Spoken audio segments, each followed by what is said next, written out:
ಆತ್ಮೀಯ H16 news ಅರ್ಥಾತ್ ಹೇ ಸಿದ್ದರಾಮಯ್ಯ ಸ್ವಾಗತ. ನಾನು ನಿಮ್ಮವ MI ಅಥವಾ ಮಲ್ಲಪ್ಪ ಜೋತ ಅವರ ಆತ್ಮೀಯರೇ.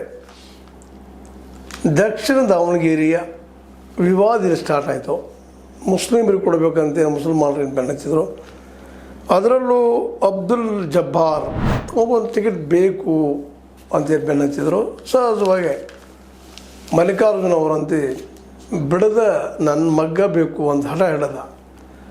ಲಿಂಗಾಯತ್ ವೀರಶೈವ ಲಾಬಿ ಮಾಡಿ ಟಿಕೆಟ್ ತೊಗೊಂಡು ಈಗ ಎಲೆಕ್ಷನ್ ಮುಗಿದಿದ್ದು ಹಳೆ ಮಾತೀಗ. ಸಹಜದ ಅವ್ರಿಗೆ ಅಂದರೆ ನಮ್ಮ ಮುಸ್ಲಿಂ ಬಾಂಧವ್ರಿಗೆ ಟಿಕೆಟ್ ಬೇಕು ಅನ್ನೋದು. ಯಾಕೆಂದ್ರೆ ಅವ್ರು ಬಾಹುಳ್ಯದ ಹೆಚ್ಚದಾರ ಜನ.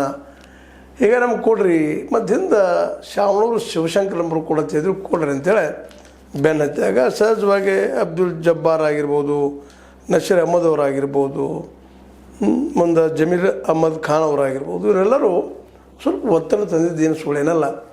ಮತ್ತು ವಿಶೇಷವಾಗಿ ಮುಸ್ಲಿಮರಿಗೆ ಟಿಕೆಟ್ ಕೊಡಬೇಕಾಗಿತ್ತು ಈ ಸಲ, ಕೊಡಲಿಲ್ಲ. ಅದಕ್ಕೆ ಮಲ್ಲಿಕಾರ್ಜುನ ಅವ್ರ ಹಠಾನೂ ಈಗಾಗಲೇ ಗೊತ್ತಿದ್ದೆ. ಅದಕ್ಕಾಗಿ ಅವ್ರು ಸರಿಯಾಗಿ ಸ್ಪಂದನೆ ಮಾಡಲಿಲ್ಲ, ವಿರೋಧ ಮಾಡಿದರು ಅಂತೂ ಕೆಲವೊಂದು ಆರೋಪಗಳಿದ್ದಾವೆ. ಆದರೆ ಅವರು ಅಲ್ಲ ಗಳಿತಾರೆ. ಅಹಮದ್ ಬೇರೆ ಆಲ್ರೆಡಿ ಅಬ್ದುಲ್ ಜಬ್ಬಾರ್ ಅವರು ರಾಜೀನಾಮೆ ಕೊಟ್ಟಿದ್ದಾರೆ, MLC ಅನ್ನೋ ಮಾತುಗಳಿದ್ದಾವೆ.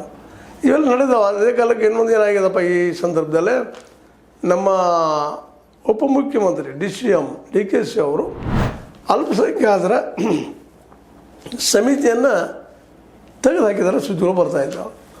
ಹೊಸ ಸಮಿತಿ ಹೊಸ ಜನರು ತರಬೇಕಂತ ಪ್ರಯತ್ನ ನಡೆಸಿದ್ದಾರೆ ಅನ್ನುವಂಥ ಮಾತು ಕೇಳಿ ಬರ್ತಾಯಿದ್ದಾವೆ. ಅಧ್ಯಕ್ಷರ ಸ್ಥಾನ ಅಧ್ಯಕ್ಷರಲ್ಲಿ ಜಂತುಗಳವ್ರಿಗೆ ಹಕ್ಕದ ಇಲ್ಲಂತಲ್ಲ.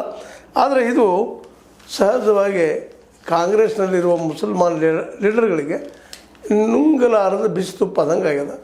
ಅದರಲ್ಲೂ ಜಮೀರ್ ಅಹಮದ್ ಖಾನ್ರಿಗಂತೂ ವಿಶೇಷವಾಗಿ ಒತ್ತಡ ತರಲಿಕ್ಕತ್ತಿದ್ದಾರೆ. ಅವ್ರನ್ನ